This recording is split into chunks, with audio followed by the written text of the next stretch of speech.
এই পাৰ্টটোত prelims mains দুইটা integrated current affairs পাৰ্টটো কৰাই থকা হ'ব ওকে অকল মই নহয় মই নাদিম ছাৰ ৰিজৱান ছাৰ আৰু বাকী কেইজনে তেওঁলোকৰ ক্লাছবিলাক ল'ব মই ফাৰ্ষ্ট ক্লাছ লৈ দিছোঁ আৰু এইটো উইকলি মাহত তোমাৰ 4 কৰোৱা হ'ব ঠিক আছে আচ্ছা এতিয়া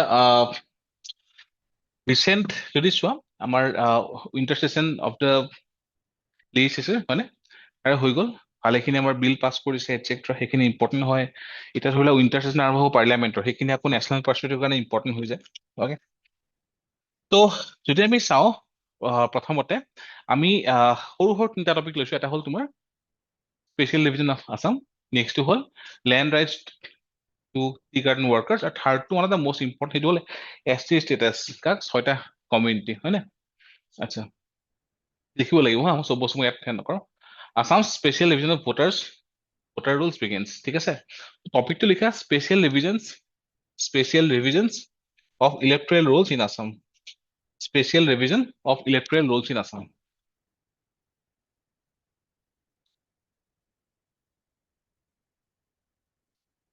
অ'কে তো অনলাইন মোৰ ভইচ আহি আছে ন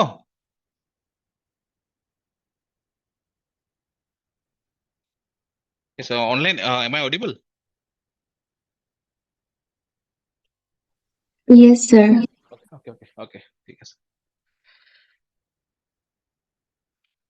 ঠিক আছে চোৱা যেতিয়া তোমালোকে টপিকটো দেখিবা special divisions of electoral rolls in Assam ইয়াত আমাৰ কুৱেশ্যন ফাৰ্ষ্ট কুৱেশ্যন এটা আহিব মই যদি এতিয়া বেছিক যিখিনি চলি আছে ৰিচেণ্টলি ইলেকশ্যন ক'ত হৈ গৈছে বিহাৰত হৈ গৈছে হয়নে তো বিহাৰৰ ৰিভিজনৰ কাৰণে ভালেখিনি তোমাৰ কণ্ট্ৰভাৰ্চি হৈ আছিলে ৰিগাৰ্ডিং দ্য SIR হয় নে নহয় what is SIR SIR means special intensive Intensive revision revision. হয়নে আচ্ছা বিহাৰত কি হৈছিলে SIR স্পেচিয়েল ইণ্টেনচিভ ৰিভিজন অসমত কি হৈ আছে অসমত হৈ আছে SR মানে কি SR মানে হ'ল স্পেচিয়েল ৰিভিজন এইটো হৈ আছে আছামত তো বেচিকেলি আমি ইয়াত গম পাব লাগিব যে ইলেক্ট্ৰেল ৰুল ৰিভিজন তাৰে মেইন পাৱাৰটো ক'ৰ পৰা আহে কোনে কণ্ডাক্ট কৰে what are the different types of revision আৰু কিহৰ কাৰণে যেতিয়া আই থিংক তোমালোকে আজি নিউজ পেপাৰ পঢ়িছে তাত লিখা আছে যে 12খন ষ্টেট আৰু ইউটিত SIR চলি আছে য'ত গোটেইখনত অলমষ্ট তোমাৰ নতুনকে য'ত আৰম্ভ হৈছে SIR চলি আছে অসমত SIR নহয় SR কিয় হ'ল that is one of the fundamental question ঠিক আছে তো ফাৰ্ষ্টটো হ'ল যে কোনে কৰি আছে পাৱাৰটো কাৰ আছে ছেকেণ্ডটো হ'ল অসমত স্পেচিয়েল ডিভিজন কিয় হৈছে অসমত স্পেচিয়েল ইণ্টেনচিভ ৰিভিজন কেলে হোৱা নাই ঠিক আছে আৰু থাৰ্ডটো হ'ল দ্য ব্ৰড পাৰ্চপেক্টিভছ ইয়াৰে পাৱাৰ বিলাক ক'ৰ পৰা আহে লিগেল ৰুট কি আছে এটচেট্ৰা আমি সেইখিনি জানিব লাগিব ঠিক আছে আচ্ছা তো এতিয়া ইলেকশ্যনৰ কাৰণে লেটছে যদি আমি চাওঁ ৰিভিজন প্ৰচেছ ইলেকশ্যনৰ কাৰণে আমাৰ আণ্ডাৰ আৰ্টিকল 324 কোনটো আৰ্টিকল 324 ঠিক আছে এটা নিৰ্দিষ্ট বডিক এই গোটেইখিনি দায়িত্ব দিয়া হৈছে বডিটোৰ নাম কি হয় সেইটো হ'ল ইলেকশ্যন কমিশ্যন হয় নে চ' ECI or election commission of India okay তো ইয়াত লিখি লোৱা মই যে ষ্টাৰ্টিঙৰ পৰা চ' প্ৰিলিমছৰ কাৰণে সমানে ইম্পৰ্টেণ্ট হয় দেই এইখিনি বস্তু মেইনছ প্ৰিলিমছ আচ্ছা ইয়াত লিখি লোৱা যে under article 324 clause 1 Constitution grants GRANTS grants the ECI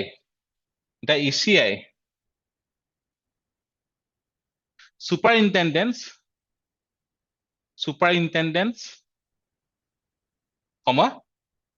direction as well as control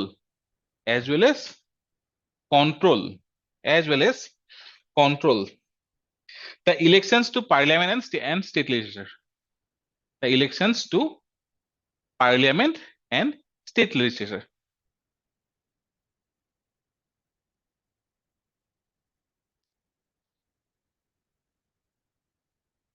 হল কি কৈছো এটা হল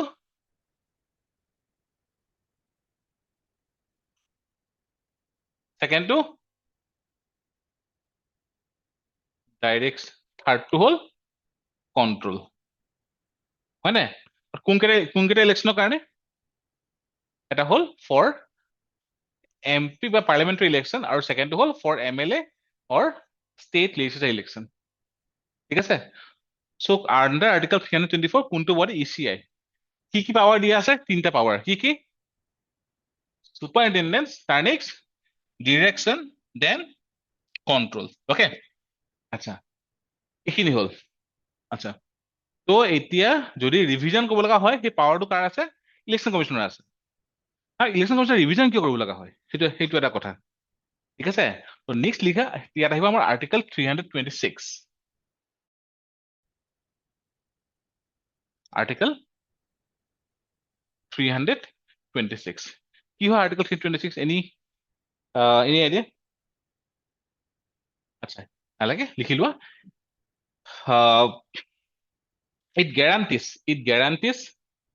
it guarantees adult suffrage for 18 plus aged individuals for 18 plus aged individuals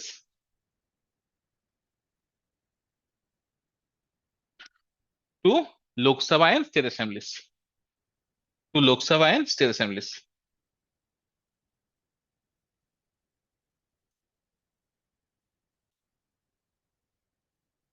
okay আচ্ছা তো কোনটো বডিৰ আছে ইলেকশ্যন কমিশনৰ আৰু এটা পাৱাৰ ক'ৰ পৰা আহে বিকজ তোমাৰ যিহেতু এডাল্ট সাফ্ৰেজ আছে হয়নে সময় ৰিভিজন হ'ব লাগিব ৰাইট তো সেইকাৰণে চোৱা ইলেকশ্যন তেনেহ'লে আকৌ ৰিভিজন হয় কিয় যিখিনি 18 ইয়াৰ্ছ নতুনকৈ হৈছে তেওঁলোকৰ নামখিনি আকৌ ইনক্লুড কৰা হয় তাৰ বাহিৰে যিখিনি ধৰি লোৱা কোনোবা ঢুকাইছে এটচেট্ৰা কোনোবা ষ্টেট চেঞ্জ কৰিছে কোনোবা NRI হৈ বাহিৰত গৈছে এটচেট্ৰা সেই গোটেইখিনি আমাৰ ৰিভিজন কৰা হয় অ'কে নেক্সট লিখা ইয়াৰে আণ্ডাৰ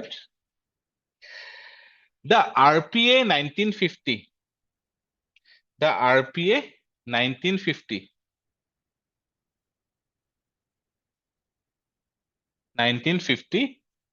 section 16 আৰু section 19 RPA মানে কি হয় Representation of People's Act দুখন আছে এখন 9 আমাৰ এতিয়া কোনখন পাতি আছো 1950 section কোনটো হয় section 16 আৰু section 19 okay gives the criteria word to box কৰিবা gives the criteria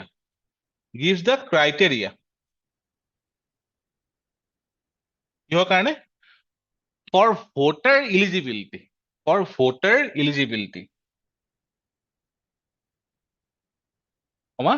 thereby empowering ECI with electoral revisions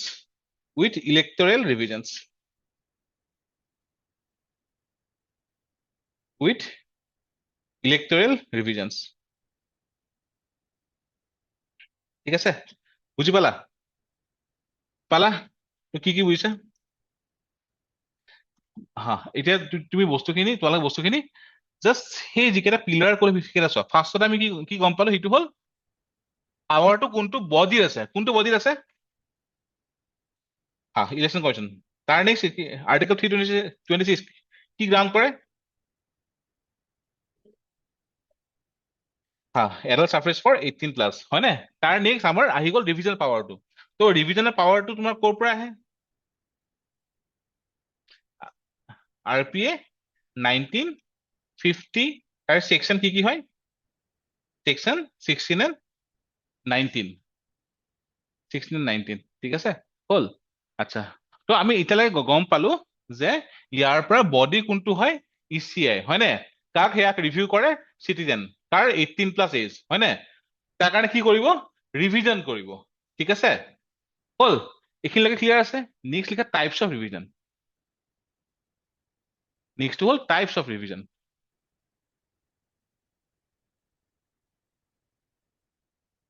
okay চোৱা There are লিখি যাবা একেলগে there are four types of electoral revisions. There are four types. কেইটা? চাৰিটা. Four types of electoral revisions.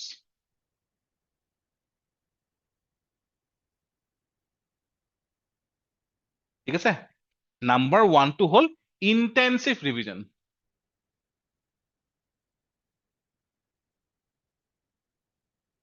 Intensive revision. হল? তো ইয়াতে লিখা phrase electoral rolls are prepared from scratch. Phrase electoral rolls are prepared from scratch. From scratch. From scratch. With 100% door to door. With 100%. With 100% door to door verification.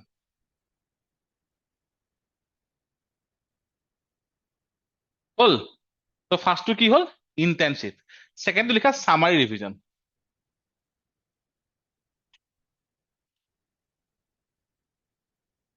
Second hall summary revision.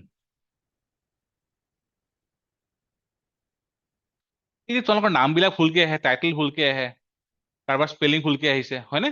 তো ইয়াত লিখা it's a annual revision. It's an annual revision. It's an annual revision. And updates are done. And updates are done. Updates are done based on claims and merit. Based on claims and merits. Without field verification. Without field verification.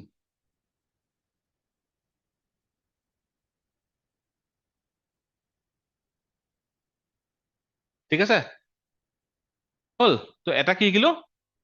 এটা হল intensive. Second কি? Summary. Third লিখা partially intensive and summary.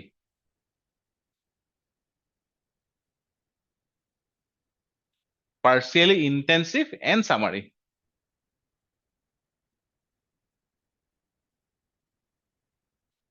হল? তো ইয়াত গম পাইছে কিন্তু mix হয়, সামারিও আছে, হয়নে? আচ্ছা, তো ইয়াত কি হব? কিছুমান ডোর টু ডোর হব আর কিছুমান জাস্ট আপডেট হব.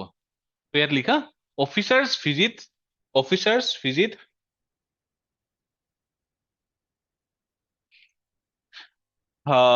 visit households and existing roles are published in draft.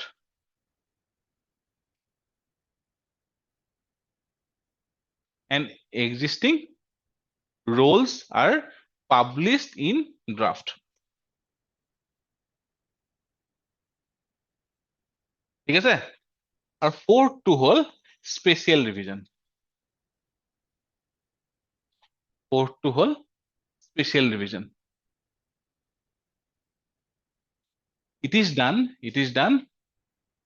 done when routine updates are insufficient for the process.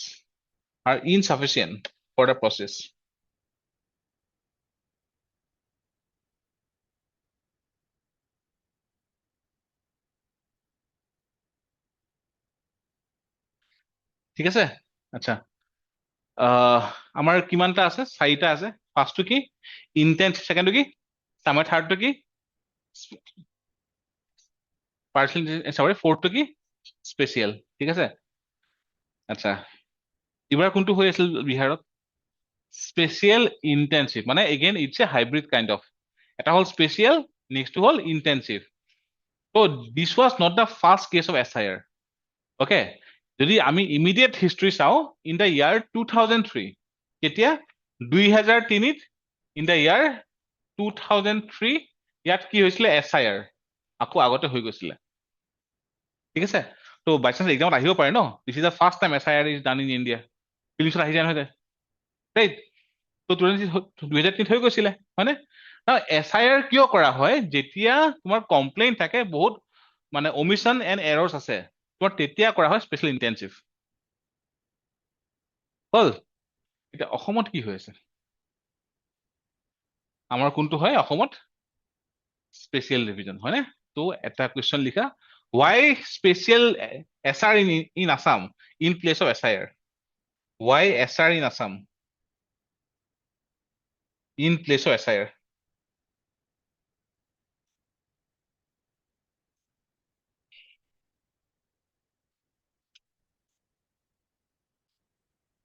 ঠিক আছে আচ্ছা চোৱা যেতিয়া কোৱা হয় SIR হা স্পেচিয়েল ইণ্টেনচিভ এইটোত কষ্ট বহুত আছে নাই ঘৰে তেওঁলোকে আৰম্ভ হৈছে নে ঘৰে গৈছিলে আমাৰ ঘৰত আহিছে মানে মোৰ ঘৰত আমাৰ ঘৰত আহিছে চবৰ document etcetera door to door আহিছে ঠিক আছে তো এটা হ'ল তোমাৰ কষ্টিং তো ডেফিনেটলি কষ্টিং কথা এটা আছে এট দ্য ছেইম টাইম অসমৰ কেছটো অকণ স্পেচিয়েল কিয় লাষ্ট ইয়াৰ সুপ্ৰিম কোৰ্টৰ জাজমেণ্ট এটা আছিল মনত আছে অসমৰ ওপৰত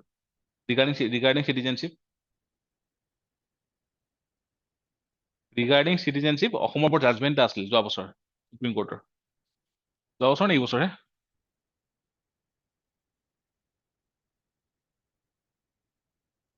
শুনিছিলে নে section 6A of citizenship act judgement শুনিছিলে নে তোমালোকে নাই শুনা ছেকশ্যন চিটিজেনশ্বিপ এক্ট কোনখন আছে আমাৰ ইণ্ডিয়াত কোনখন আছে 1955 ঠিক আছে তাত স্পেচিয়েল ক্লজ এটা আছে ক্লজ 6A চৰি ছেকশ্যন 6A কিহৰ কাৰণে অসমৰ কাৰণে স্পেচিয়েল সেইটো তাত কি দিয়া আছে 1971 কাট অফ ডেটটো দিয়া আছে হয় পঢ়িব লাগিলে তোমালোকে সময় ৰিভিজন কৰাটো বহুত বেছি ইম্পৰ্টেণ্ট মাহে কৈছো লক্ষ্মীকান্ত এবাৰকে মাৰিব লাগিব এনিৱে তো তো অসমত অলৰেডি ইয়াত লিখা election commission opted for SR in Assam ECI opted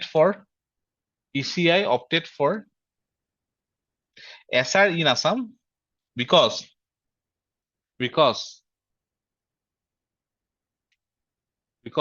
the state is already under supervision. The state is already under supervision of Supreme Court. The state is already under supervision of Supreme Court due to specific provisions of Citizenship Act. Specific provisions of Citizenship Act. Citizenship Act. না ইয়াতে দুটা বস্তু আছে এটা হ'ল তোমাৰ অসমত recently NRC হৈ গৈছে মাত্ৰ 10 বছৰ হোৱা নাই অসমত NRC কমপ্লিট হয় নহয় 19ত নে 18ত আহিছিল NRCখন 17 আছিল নেকি নে 18 আছিল ঠিক আছে পাহৰিছো মই NRCখন হৈ গৈছে মাত্ৰ হয়নে এতিয়া 6 ইয়াৰত আমাৰ সেইবোৰ চলিয়ে আছে অলৰেডি অসমৰ কাৰণে বেলেগকে আকৌ তোমাৰ অৰ্ডাৰো আছে মানে কন্ট্ৰোল অৰ্ডাৰো আছে ৰাইট তো সুপ্ৰিম কোৰ্ট সুপাৰভিজন অলৰেডি আছে আৰু সুপ্ৰিম কোৰ্টৰ সুপাৰভিজনতে আমাৰ NRC প্ৰচেছটো হৈছিলে হয়নে তো সেইটো কাৰণে ECI কি ক'লে যে অসমত আমাৰ SR কৰিবলৈ SR নালাগে কিয় অলৰেডি আমাৰ আছে এইখিনি বস্তু ঠিক আছে ইয়াত আৰু এটা লিখা the SR serves as a middle path SR মানে special revision serves as a middle path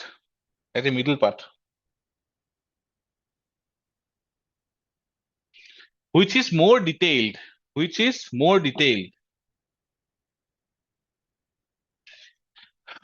compared to annual summary revision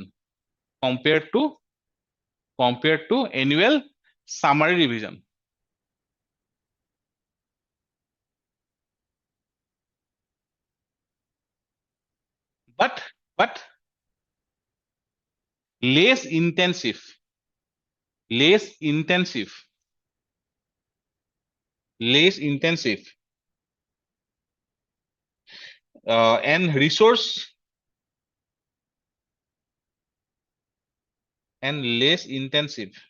and resource heavy compared to SIR and resource heavy compared to SIR ঠিক আছে তো এইখিনি হ'ল যে অসমত SR কিয় হৈছে অসমত SIR কিয় হোৱা নাই হয়নে তো এছআইআৰৰ যিটো আমাৰ স্পেচিয়েল ডিভিজন প্ৰভিজন ক'ৰ পৰা আহিছে আমাৰ সেকশন 16 আৰু সেকশন 19 অফ দা RPA 1950 যদি আমি কওঁ কনষ্টিটিউচন পাৱাৰটো ক'ৰ পৰা আহিছে আৰ্টিকল 324 আৰ্টিকল 326 হয় এইখিনি বুজিলা তো এতিয়া নেক্সট লিখা ইয়াৰ আণ্ডাৰত the features of SR in Assam the features of SR in Assam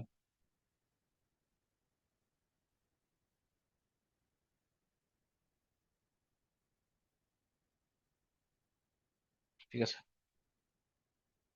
হ'ল আচ্ছা ইয়াত দুটামান পইণ্ট লিখি লোৱা ফাৰ্ষ্টতে ইলেকশ্যন কমিশ্যন বা ইচিআই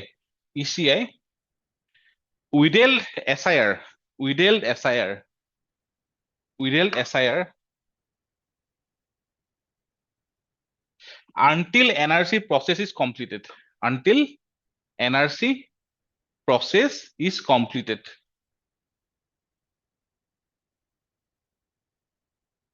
কিয় NRC কমপ্লিট হৈছে নাই NRC কমপ্লিট হৈছে নাই তেনেহ'লে ইয়াত এই লাইনটো কিয় আহিলে পাব্লিছ হৈছে নাই তো ইয়াত লিখা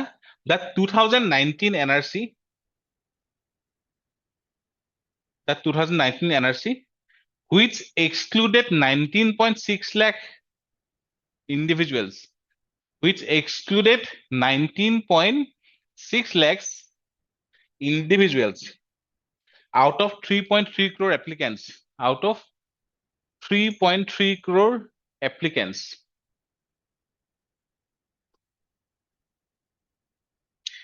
is yet to be notified by Registrar General of India is yet to be notified by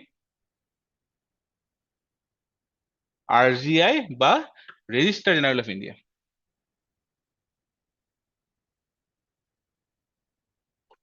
ঠিক আছে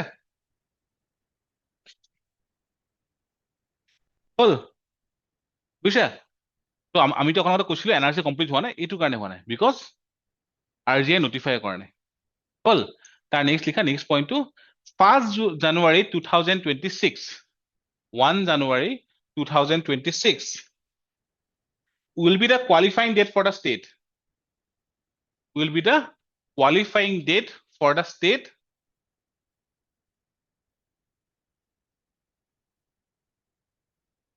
কিমান 1 January 1/1/26 এইটো হল কি হয় qualifying date বুঝছা for special বা SR in Assam for SR in Assam for SR in Assam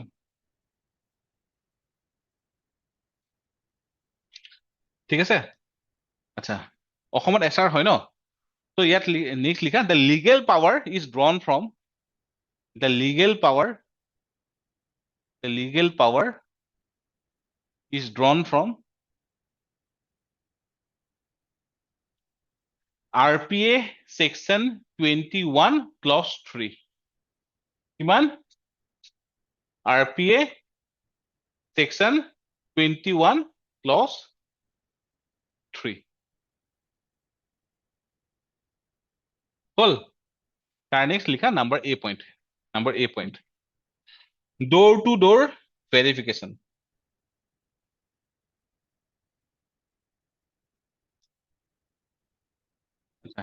it will be done by BLO BLO মানে কি হয় BLO কি হয় booth level officers it will be done by BLO from 20 November to 20 December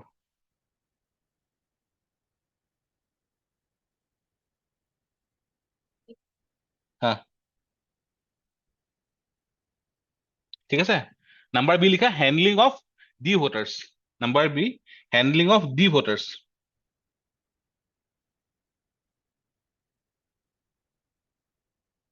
ঠিক আছে লিখা it will not be re-verified during this SR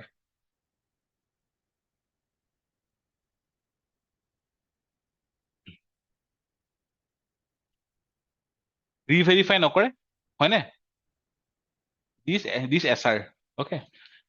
For any deletion, একেলগে, for any deletion of the voters, for any deletion of the voters, order from foreigner tribe, orders from foreigners tribunal or court will be required. Orders from foreigners tribunal or court will be required.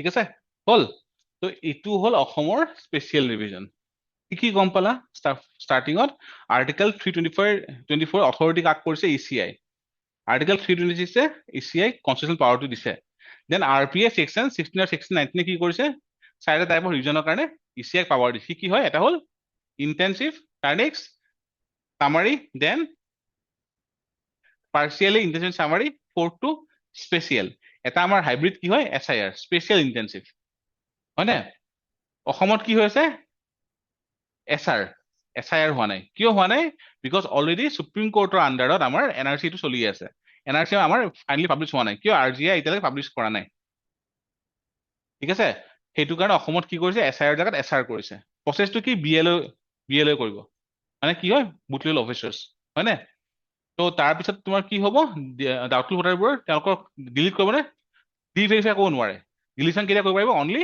On the orders of foreigners tribunal আৰু an court okay আৰু target date হ'ল তোমাৰ 10 ফেব্ৰুৱাৰী 2026 সিদিনাখন আমাৰ ওলাব আমাৰ এছআৰখন publish হ'ব আমাৰ ঠিক 10 ফেব্ৰুৱাৰী 2026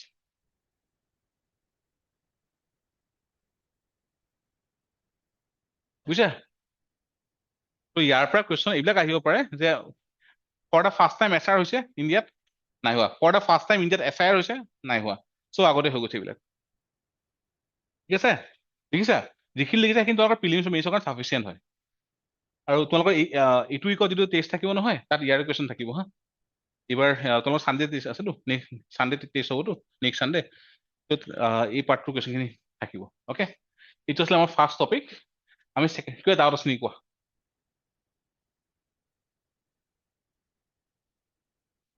অসম পলিটিৰ কাৰণে বহুত বেছি ইম্পৰ্টেণ্ট হয় অ'কে আচ্ছা নেক্সটটো হ'ল নেক্সট টপিকটো লিখা Assam Assam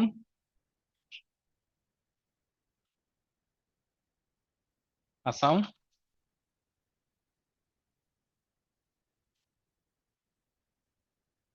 fixation of ceiling and land holding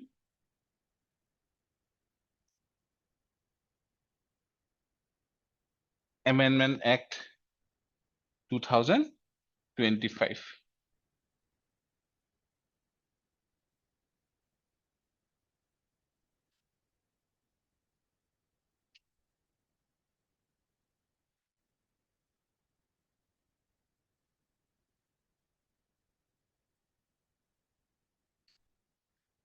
ঠিক আছে লিখিলা এইখিনি হ'ল আচ্ছা তো ইয়াত গভৰ্ণমেণ্টে কি কৈছে গভৰ্ণমেণ্টে এইখন পাছ কৰিছে পাছ কৰি কি কৈছে এৰাউণ্ড 3.3 লাখ টি গাৰ্ডেন ৱৰ্কাৰ্ছক কি দিব লেণ্ড ৰাইটছ দিব অ'কে তো ইয়াত লিখা আমি আচ্ছা এইটো আমাৰ কৰিব লগা কি হ'ল ৱাই উই নিড দিছ এক্ট ষ্টাৰ্টিঙত কি কৈছে ইলিগেল ইমিগ্ৰেণ্টছ একো নাই ইয়াত তোমাৰ ডাইৰেক্ট তোমাৰ হেৰি আছে টি গাৰ্ডেন ৱৰ্কাৰ্ছ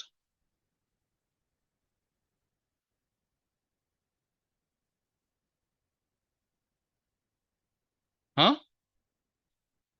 তো একচুৱেলি তোমাৰ কি হয় হোৱাট ইজ আৰ্টিকেল 14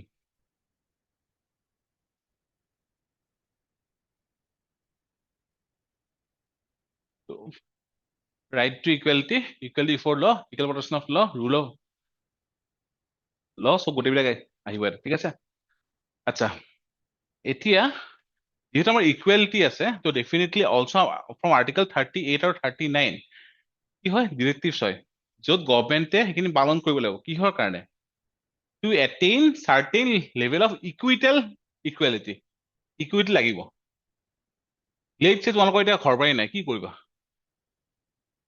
ক'ত থাকিবা তো মানে some aspect of equity should be there তো গভৰ্ণমেণ্টে সেইটো কাৰণে for welfare of the tea tribes গভৰ্ণমেণ্টে এই ষ্টেপ খিনি লৈছে ঠিক আছে তো ষ্টাৰ্টিং আমি ইয়াত লিখো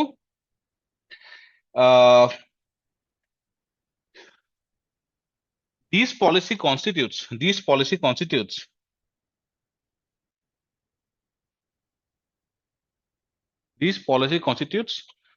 socio-economic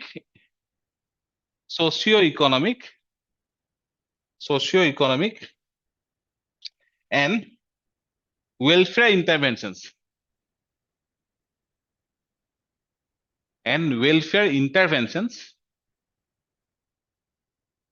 for equality, equity, security, and upliftment of the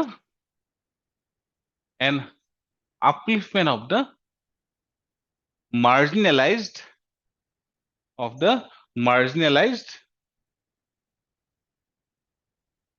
tea community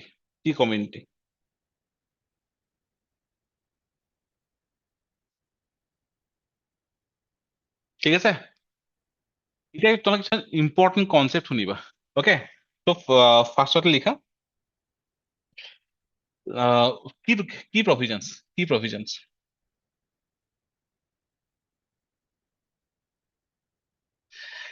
inclusion of tea garden labor lines for land settlement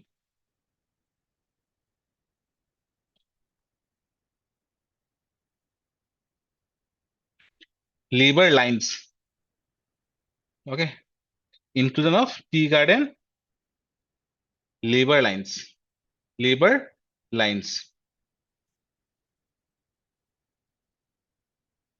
কি হয় চোৱা তোমাৰ লেবাৰ লাইনছ আগৰ এখন আছিলে এতিয়া তাৰ পৰা ৰিমুভ কৰিলে টুৱাৰ্ডছ মানে এনচিলাৰী মানে কেটেগৰী তো ইয়াত তোমাৰ ধৰি লোৱা যিখিনি হিষ্টৰিকেল ইনজাষ্টিচ বুলি কওঁ আমি আৰ্টিকল 14ত আছে ন তো এটা হিষ্টৰিকেল ইনজাষ্টিচ আমি কি কৰো এফাৰ্মেটিভ একশ্যন লওঁ তাৰপৰা ৰিজাৰ্ভেশ্যন আহিছে তো it is similar kind of aspect হা মই বুজাই আছো ওকে তো ইয়াত লিখা labour lines where workers have lived for generations LINES labor lines where workers have lived for generations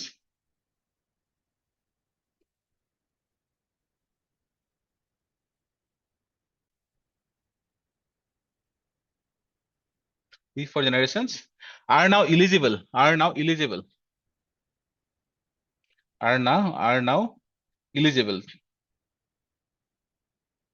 for settlement okay ঠিক আছে নাম্বাৰ 2 লিখা কি হ'ব বুজাই আছো number 2 land patta to more than 3 lakh families land patta to more than 3 lakh families land patta to more than 3 lakh families চোৱা labour lines মানে কি হয় ইয়াৰ আগলৈকে তোমাৰ যিখিনি তোমাৰ টি লেবাৰ সেইখিনি ইয়াত আছিলে ওকে তো লেবাৰ লাইনছ মানে কি হয় এনচিলিয়াৰী মানে প্লেণ্টেশ্যন এক্টিভিটিজ তো তেওঁলোকৰ মানে সেটেলমেণ্টৰ কাৰণে সেয়া নাথাকে য'ত গাৰ্ডেনত আছে গাৰ্ডেনৰ মাটি থাকিব আৰু গাৰ্ডেনৰ মানুহ মানে যোন মালিক সিহঁতে দিব খৰচ পাতি সেই তেনেকে চলিব লাগিব বুজিছা তো সেইটো হ'ল তোমাৰ ইছ্যুটো তো সেইখিনি বস্তু তোমাৰ ডেফিনেটলি এতিয়া ইকুইটিৰ কাৰণে কৰিছে আৰু এতিয়া কি গভৰ্ণমেণ্টে আৰু নেক্সট পইণ্ট কি ক'লে যে 3.3 লাখ তোমাৰ মানে পিপুলক কি দিব এতিয়া লেণ্ড পাট্টা দিব ঠিক আছে থাৰ্ড পইণ্ট লিখা প্ৰটেকশ্যন অফ টি প্ৰডাকশ্যন এতিয়া ধৰি লোৱা ইয়াৰ আগলৈকে টি গাৰ্ডেনৰ ভিতৰত আছিলে নাই আছিলে লেবাৰ লাইন চাৰ কাৰণে সিহঁতৰ নিজৰ কৰিব নাছিলে হয়নে এতিয়া তেওঁলোকে সেইখিনি গুচাই দিলে। এতিয়া লেণ্ডৰ ৰাইটছ খিনি দি দিলে, ইকুইটি খিনি দি দিলে। যদি ইকুইটি দিয়াৰ লগালগ তেওঁলোকে কয় যে আমি গোটেইখিনি যিখিনি আমি ৱৰ্কাৰ্ছ আছো ইয়াতে, আমি আৰু গাৰ্ডেনত কাম নকৰো, আমি এতিয়া নিজৰ কাম কৰিম, then what will happen? Again tea গাৰ্ডেনৰ মালিকখিনি বা টি গাৰ্ডেনৰ যিখিনি ৱৰ্কাৰ্ছ সিহঁতে ফেচ কৰিব বেলেগ, বুজিছা? কমিউনিটি ৱৰ্কাৰ্ছ নহয়, হয়নে? তাৰ কাৰণে প্ৰটেকশ্যন লাগিলে। তো সেই গভৰ্ণমেণ্টে এই পইণ্টটো হৈছে, কি ক'লো? Protection of tea production. ইয়াত লিখা workers must continue to work, workers must continue to work in the প্লেণ্টেশ্যনছ।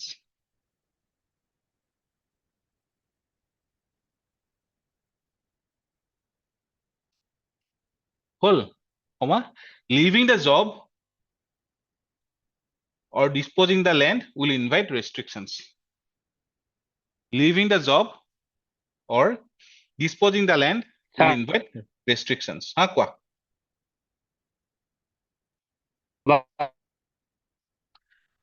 Kindly মোক হোৱাটছআপ কৰা না, হোৱাটছআপ নহ'লে লিখি জানা, তোমাৰ ভইচটো মানে ব্ৰেক হৈ আহিছে।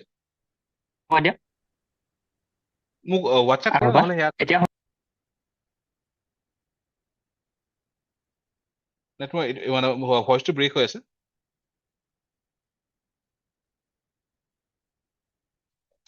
আচ্ছা, মই আগবাঢ়িছো দেই, ঠিক আছে। তাৰ নেক্সট লিখা number 4, withdrawal of ancillary purposes category. Withdrawal of ancillary purposes category.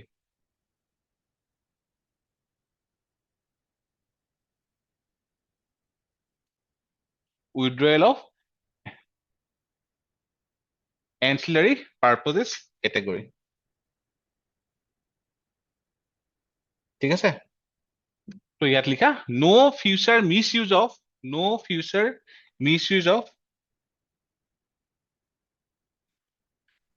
plantation land classification. No future misuse of plantation land classification to exclude the labor lines. To exclude the labor lines.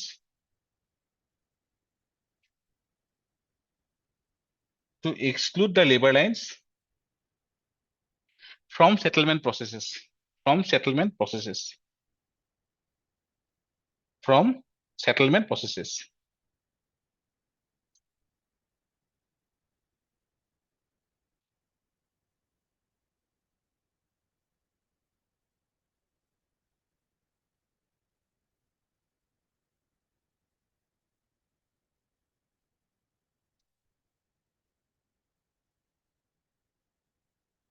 ঠিক আছে?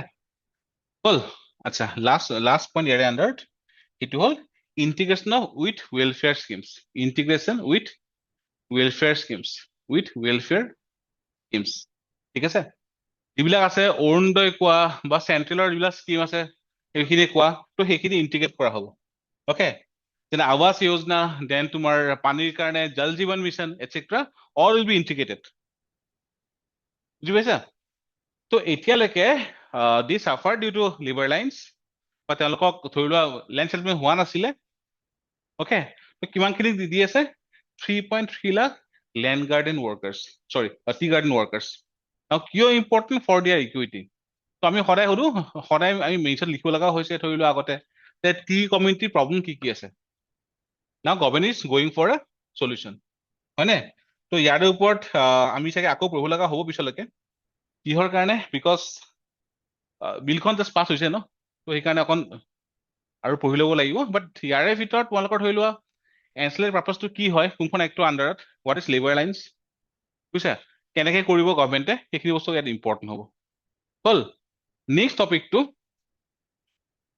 চবতকে important, তো ইয়াত লিখা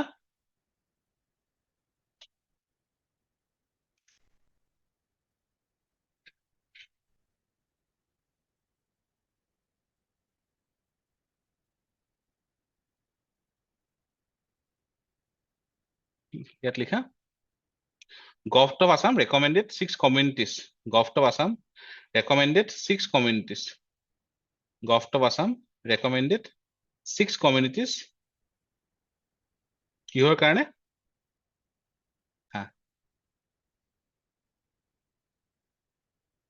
For ST. ঠিক আছে?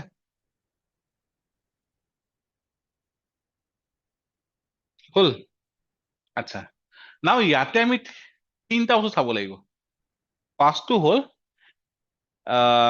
আসাম গভৰ্ণমেণ্টে this is not a first time this is the 9th time গভৰ্ণমেণ্টে এইটো ৰেজলিউশ্যন পাছ কৰিছে বাট দিয়াৰ ইজ এ এক্সেপশ্যন সেইটো কি হয় গভৰ্ণমেণ্টে এইবাৰ ক'লে যে আমি তিনটা টাইপ অফ আমি এছ টি ৰাখিম কি কি হয় এটা হ'ল এছ টি প্লেইন এটা হ'ল এছ টি হিল থাৰ্ডটো হ'ল এছ টি ভেলী ঠিক আছে ত' গভৰ্ণমেণ্টে সেইখিনি তোমাৰ নতুন ইন'ভেশ্যন আনিছে নাও সদায় প্ৰব্লেমটো হয় হ'ল আৰ জি আইত আৰ জি মানে কি হয় ৰেজিষ্টাৰ্ড জেনেৰেল অফ ইণ্ডিয়া এতিয়ালৈকে 8বাৰ ৰিজেক্ট কৰিছে অ'কে ত' it will be the 9th time ত' ইয়াত ডেফিনেটলি ইয়াত কমপ্লেক্সিটিজ আছে যে মানে গভৰ্ণমেণ্টে ৰেকমেণ্ড মোক আকৌ কৈছো গভৰ্ণমেণ্টে ৰেকমেণ্ড আগতেও কৰিছে ৰেকমেণ্ড কৰিলে এছ টি নাপায় দিয়াৰ ইজ এ প্ৰচেছ অ'কে আমি আগতে এবাৰ সেই প্ৰচেছটো এবাৰ চাই লওঁ ঠিক আছে ত' নেক্সট লিখা আমি আহিম ইয়াতে ত' ইয়াত লিখা constitutional framework for S T declaration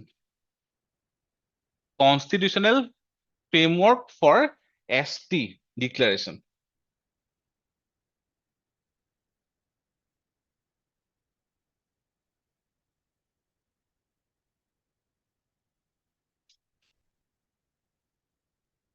constitutional framework for ST declaration.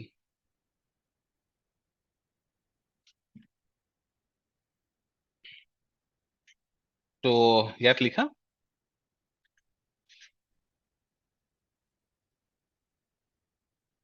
আচ্ছা ষ্টাৰ্টিঙত তোমাৰ ভাবিলে মই এছ টি ডিফাইন ক'ত কৰা আছে শিডিউল ট্ৰাইবছ চোৱা তোমালোকে চাগে পঢ়িছা পলিটিত সেইটো হ'ল বালাজী জাজমেণ্ট ইন 1958 হয় অকণ দেৰিকে জাজমেণ্ট তাত কোৰ্টে সুপ্ৰিম কোৰ্টে কি কৈছিলে সুপ্ৰিম কোৰ্টে কৈছিলে in India there are two types of reservation এটা হ'ল কনষ্টিটিউশ্যন এটা কি হয় এছ চি আৰু এছ টি ক'ত ডিফাইন কৰা আছে আৰ্টিকল 366 প্লাছ 25 ডিফাইন কৰা আছে what is S T etcetera ঠিক আছে নেক্সটটো হৈছিলে যে আমাৰ সেইটো অবিচি পাৰ্টটো আদাৰ বেকৱাৰ্ডছ তাতো এগেইন তোমাৰ কমিশ্যন বহাল তিনিখন কমিশ্যন আছে ন অবিচি কাৰণে কি এটা হ'ল টাকা চাহেব কেলকাৰ কমিশ্যন 1953 ছেকেণ্ডটো হ'ল মণ্ডেল কমিশ্যন 1977 এটা হ'ল 2018 জাষ্টিছ ৰোহিণী কমিশ্যন অ'কে এইবিলাক বস্তু ফিলিংছৰ কাৰণে ইম্পৰ্টেণ্ট হয় হা তো ইয়াত লিখা শিডিউল ট্ৰাইবছ বা S T R indigenous communities S T R indigenous communities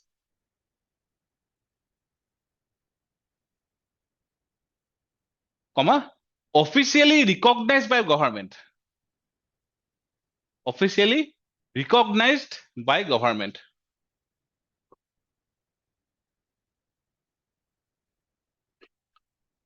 for এইখিনি আন্ডাৰলাইন কৰিবা special protection and assistance for special protection and assistance for special protection and assistance due to their extreme তিনটা word হা social educational and economic backwardness extreme social educational and economic backwardness hall next লিখা প্যারা change করা article 366 close 25 article 366 clause 25 defines STS communities deemed under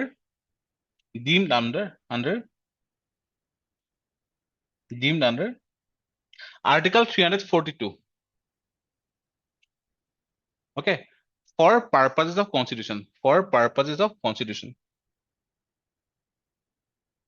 whole as per 2011 census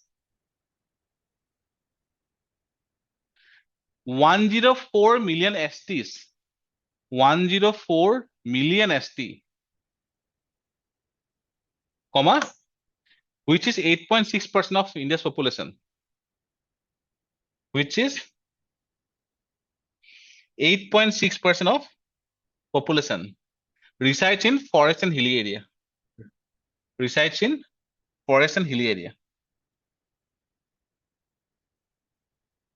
ঠিক আছে হল চোৱা ST কাৰণে সবতকৈ ইম্পৰ্টেণ্ট আৰ্টিকল কোনটো আৰ্টিকল 366 ক্লজ 25 হয়নে নেক্সট লিখা আৰ্টিকল 342 আৰ্টিকল 342 আৰ্টিকল 342 তো ইয়াত কি দিয়া আছে ইয়াত চোৱা এইটো ক্লজ 1 কাক এম্পাৱাৰ কৰা আছে গভৰ্ণমেণ্ট নহয় কিন্তু হা President is empowered to specify the communities to be deemed ST in particular state or UT. তো ইয়াত লিখা clause 1 to President is empowered. President is empowered to specify the STs. To specify the STs.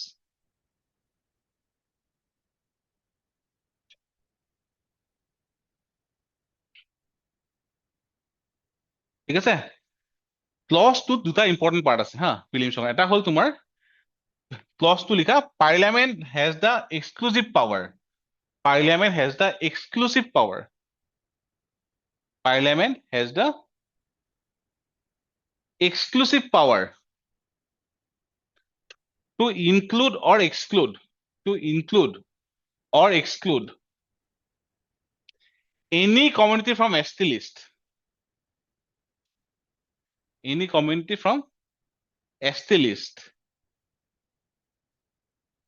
by legislative act. By legislative act.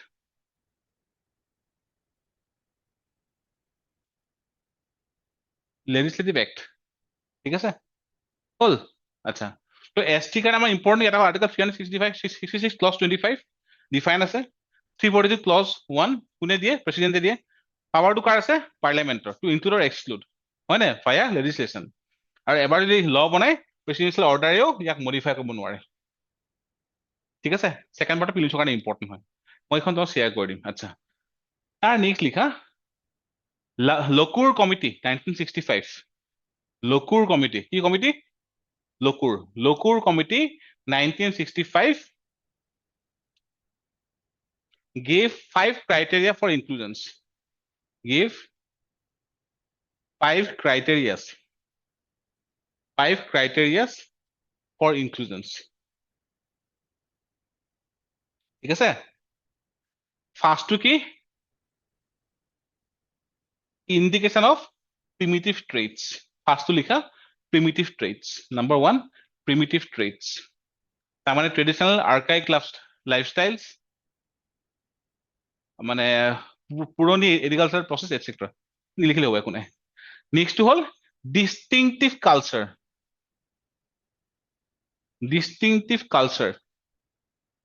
ইয়াত তোমাৰ কাস্টমছ আহিব ট্ৰেডিশনছ আহিব ঠিক আছে third টু হল জিওগ্ৰাফিকেল আইসোলেশন ফোৰ্থ টু হল সাইনেস অফ কন্টেক্ট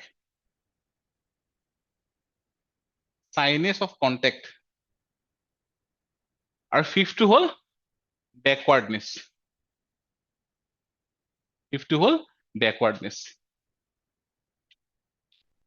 ঠিক আছে তো লকুৰ কমিটি কেতিয়া 1965 পাঁচটা ক্ৰাইটেৰিয়া কলে ফাৰ্স্টটো কি হয় এটো হল প্ৰিমিটিভ ট্ৰেটস সেকেন্ডটো কি ডিস্টিংটিভ কালচাৰ থাৰ্ডটো হল জিওগ্ৰাফিকেল আইসোলেশন ফোৰ্থটো কি সাইনেস কন্টেক্ট ফিফথটো কি ব্যাকওয়াৰ্ডনেস ঠিক আছে তো এই পাঁচটা ক্ৰাইটেৰিয়া তো ইয়াত লিখা letter Tasa Committee 2004 𝐤𝐚𝐭 Tasa Committee 𝐤𝐚𝐭 Tasa Committee Professor Virginia Tasa 2014 criticized this criteria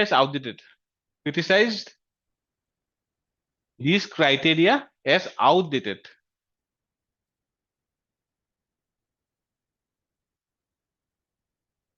and recommended so Tasa committee important hoy ha this one lagi golo and recommended moving away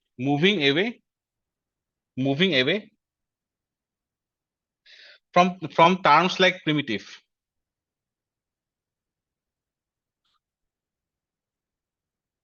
and more focus on socio-economic condition and more focus on socio-economic condition.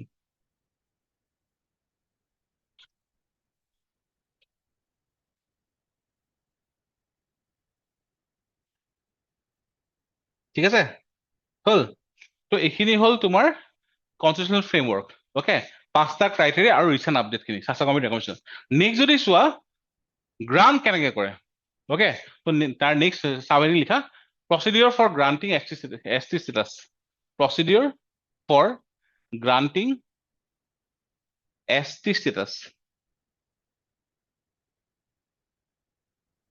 first to whole number 1 state government recommendation যেটো আমাৰ recently কৰিছে state government recommendations hall next to whole Ministry of Tribal Affairs review ঠিক আছে তো ফার্স্টতে state government recommend কৰিলে তাৰ পৰা ক'ত যাব হা ওকে তাৰ নেক্সট সবতকে ইম্পৰ্টেন্ট ৰিজেক্ট ক'ত হৈ আছে RGI তাৰ নেক্সট বহুত ইম্পর্টেন্ট এটো হল scrutiny by registrar general of India scrutiny by RGI বা রেজিস্ট্রার জেনারেল অফ ইন্ডিয়া হল নাম্বার 4 যদি ইয়াতো পাস হৈ গল তেনেহলে consultation with national commission for scheduled tribes under article 338A consultation with National Commission for Scheduled Tribes under Article 338A হল যদি এইটোতো হৈ গৈছে দেন কি লাগিব union cabinet approval number 5 union cabinet এপ্রুভেল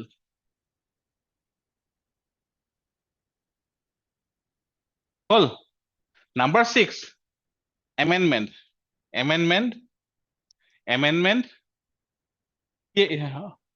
কি কৰিব amendment to Constitution Scheduled Tribes Order 1950 amendment to Constitution Scheduled Tribes Order 1950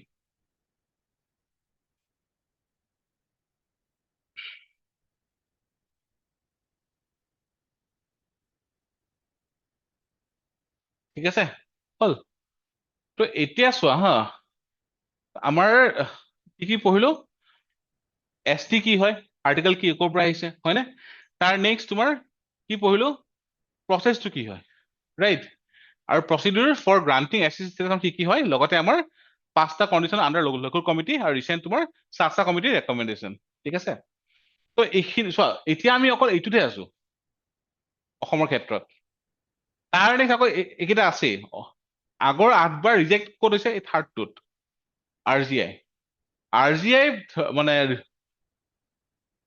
ঠিক আছে এতিয়া আমি কোনখন এমেন্ড কৰিব লাগিব the constitution schedule tribes order 1950 ঠিক আছে তো ইয়াত এখন কেতিয়া আহিছে 1950 ডেফিনেটলি তো ইয়াত তোমাৰ আছে ST ট্ৰাইবস বিলাকৰ নেম বিলাক যদি কি মডিফাই কৰে ইনটু দ্য এখন আমি এমেন্ড কৰিব লাগিব ফৰ এক্সাম্পল যদি অসমৰ চোৱা অসম ক'ত আছে পাৰ্ট 2 আছে ইয়াৰ ভিতৰত তো অসম আন্ডাৰত যদি চোৱা in the autonomous district of Karbi Anglong and north Cachar hills ক'ত আছে এইখিনি হ'ল হিল ট্ৰাইবস তো these are the Chakma Dimasa Kachari Garo Hajong মাৰ খাচী এনি কুকি ট্ৰাইবস এইবোৰ সব কুকি ট্ৰাইবস ঠিক আছে এই গোটেইখিনি তোমাৰ কুকি ট্ৰাইবস তাৰ নেক্সট লাখেৰ মান এনি মিজো ট্ৰাইবস নাগা ট্ৰাইবস পাৱি চিনথেং লাল ঠিক আছে তো এইখিনি আমাৰ কি হয় এইখিনি হ'ল হিল ট্ৰাইবস তাৰ নেক্সট যদি চোৱা ইয়াৰে পাৰ্ট 2 কি দিয়া আছে সেকেন্ড পাৰ্টত state of Assam including the BTAD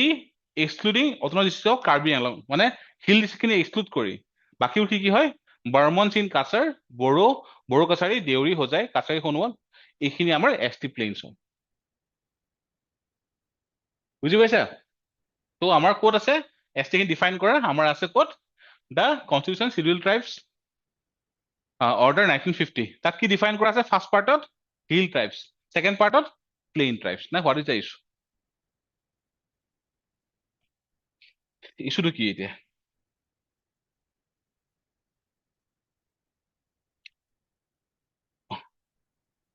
মানে অসমত তোমাৰ এই একখন পাছ কৰাৰ পিছত অসমত মানে কি হ'ব? What are the issues? তো নেক্সট লিখা govt of Assam Jio' shortcut govt of Assam recommended 3-tier classification of ST in Assam. Recommended 3-tier classification of ST in Assam. ঠিক আছে, কি হয়? ST plain, ST hills আৰু ST valley.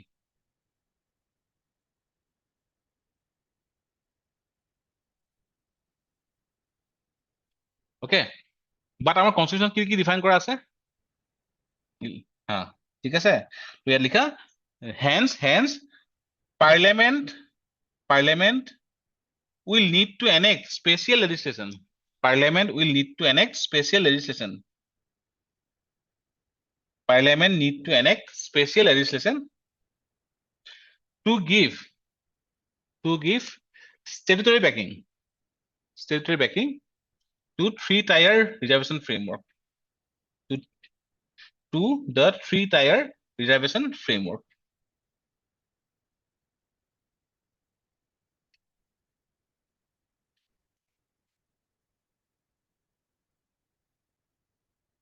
হল, তো প্ৰব্লেমটো কি? আমাৰ কনষ্টিটিউশ্যন নাই, হয় নহয়? এতিয়া ভেলিবল নাই, ঠিক আছে। এতিয়া ধৰি চোৱা আমি আৰু ইয়াত গভৰ্ণমেণ্টে কি কৈছে, OBC কাৰণে কিমান ৰিজাৰ্ভেশ্যন 27%, সেইটো কমাই কিমান কৰিব? 12%। এই 15% ক'ত যাব? ST যাব। চ' এইখিনি লিখিব নালাগে, বিকজ এইখিনি ৰেকমেণ্ডেশ্যন হয়, ইট কেন বি মডিফাইড। তো ইয়াৰ কিছুমান ডাটা লিখা। As per census 2011,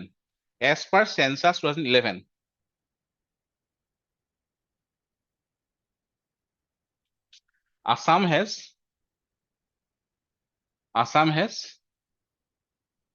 3.88 million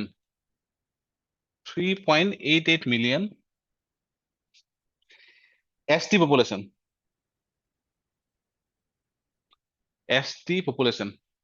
Within bracket আগতে সুধিছে প্ৰিলিমছত 12.4% of population.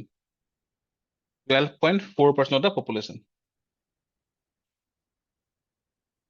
ঠিক আছে, এতিয়া আমাৰ লাগিব অসমত ST ট্ৰাইব কিমানটা আছে? বহুত কেইটা আছে, দেখিছাই মাত্ৰ। তো ইয়াত লিখা নাম্বাৰ, তো ইয়াত চিৰিয়েল লিখি যাম হা।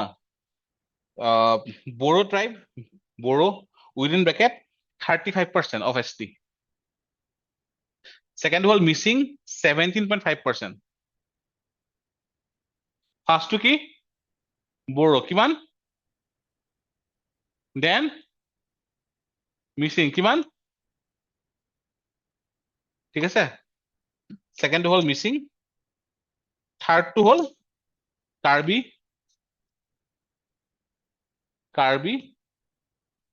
11%, ৰাভা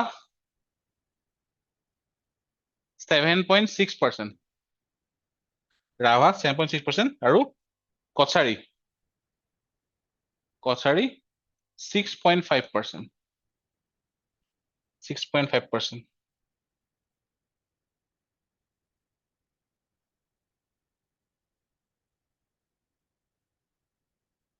ঠিক আছে, তো এতিয়া ধৰি লোৱা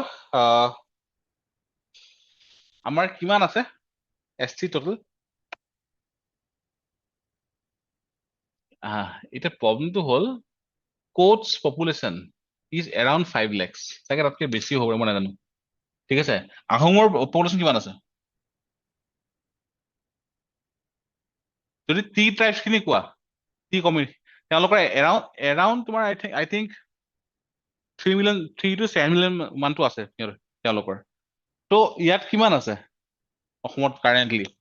3.88। বাকীখিনি যদি এড হৈ যায়, আহোম, কোচ, টি ট্ৰাইবছ খিনি এতিয়া এড হৈ যাব, দেন কি হ'ব? It will become around চাগে 15 to 20 million, probably বেছি হ'ব, 20 million, but তাতকৈ অলপ বেছি হ'ব, হয়নে? যদি গোটেইখিনি এতিয়া আহি যায় মৰাণ মতকো আহিব হয়নে then what will happen eventually যদি গোটেইখিনি দিয়া যায় এছ টি তেনেহ'লে আই থিংক মোৰ then 50% of the Assam population will became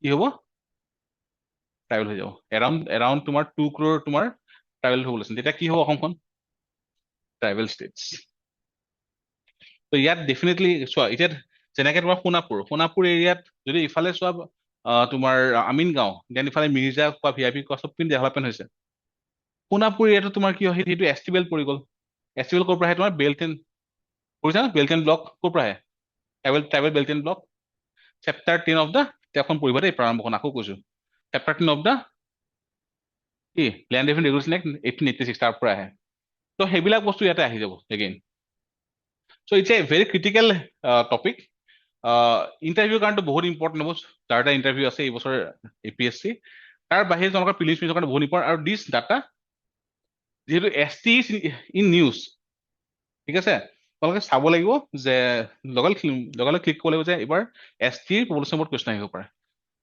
highest caste car lowest caste কাৰণ ট্ৰেণ্ডটো দেখিছাই বোলে হয়নে আৰু যোৱা বছৰ মষ্ট ৱেল কুৱেশ্যন আহি গৈছে প্ৰিলিমছত যে অসমত টোটেল এছ টি পপুলেশ্যন কিমান আছে 12.4% 10% 8% তোমাৰ অপশ্যন দিয়া আছিল বুজিছা এছ টি কিমান আছে আমাৰ শ্বেডিউল কাষ্ট কিমান আছে আমাৰ এৰাউণ্ড 7% আছে ঠিক আছে তো সেইখিনি পাৰ্ট তোমালোকৰ কাৰণে ইম্পৰ্টেণ্ট হ'ব বুজিছা তো এইখিনিয়ে আছিলে আজি আমাৰ 3টা টপিক ফাৰ্ষ্টতে কি পঢ়িলো কিবা আছে নে ফাৰ্ষ্টতে কি পঢ়িলো স্পেচিয়েল ৰিভিজন হয়নে আৰ্টিকেল কিমান article 324 authority ECI then power 326 then RPA 1950 section 16 section 19 হয়নে তাৰ পৰা আমাৰ চাইডে যাব ৰিভিজন কি কি আহে ইন্টেনসিভ সামাৰী পাৰ্চিয়েল আৰু স্পেচিয়েল ঠিক আছে আৰু এটা হাইব্ৰিড কি হয় SIR স্পেচিয়েল ইন্টেনসিভ অসমত কি হ'ব SR নহয় কিয় নহয় NRC ইছ্যু তোমাৰ চলি আছে বুজিছা তাৰ বাহিৰে আৰু ইম্পৰ্টেণ্ট কি আছে ইয়াতে আগতে হৈছে নে SIR লাষ্ট কেতিয়া হৈছে SIR হা সেই পাৰ্টবোৰ ইম্পৰ্টেণ্ট ছেকেণ্ড কি আমি কি পঢ়িলো কি কমিউনিটিজ হয়নে লেণ্ড আৰু থাৰ্ডটো আমি কি পঢ়িলো হা ঠিক আছে এছ টি কাৰণে আমাৰ আৰ্টিকেল ক'ত ডিফাইন কৰা আৰ্টিকেল 366 ক্লজ 25 আৰ্টিকেল 342 কোনে তোমাৰ ডিক্লেয়াৰ কৰে প্ৰেচিডেণ্ট পাৱাৰটো কৰা আছে ৰিমুভেল বা এডিশ্যনৰ পাৰ্লিয়ামেণ্টৰ হয় সেইটো আছে ক'ত আৰ্টিকেল 342 আছে হয়নে কাৰণে আমি আৰু কি জানিব লাগিব ইণ্ডিয়াত কিমান আছে এছ টি পপুলেশ্যন